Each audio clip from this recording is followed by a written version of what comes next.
Hi guys, in this video I will show you how to speed up Mozilla Firefox browser.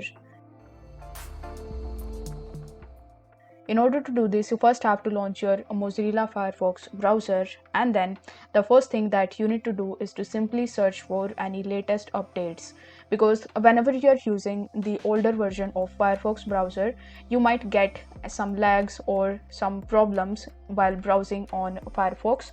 So in order to check for new updates, you will have to hover over to the top right hand corner and you need to click on these three lines. After that, you need to click on settings. In the settings, you will have to use this search bar, and in the search bar you will have to type update. Once done, you are going to see this section which says check for updates. So you will have to click on it, and then it will take some time and let you know whether you are using the updated version of Firefox or the older version.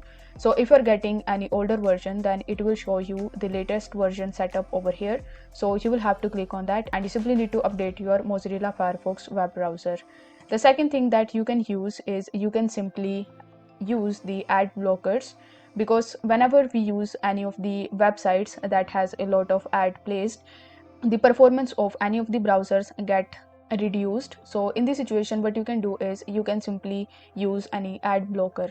Now in order to add the ad blocker, you will have to use the search bar in the top, and in the search bar you will have to search for ad blocker extension. After that, you are going to see the first link, which is ad block best ad blocker. So if you click on it, you will be redirected on Chrome web store, but you can also use the extension in your Firefox web browser. So over here you are going to see the option of add to Firefox. So you will have to click on this option, and then the extension will be start downloading in your device. So if you want to enable it, then you will have to click on this puzzle icon, and here you will be able to see your ad block extension. So if the video was helpful, then don't forget to like the video and subscribe to the channel. Thank you so much for watching.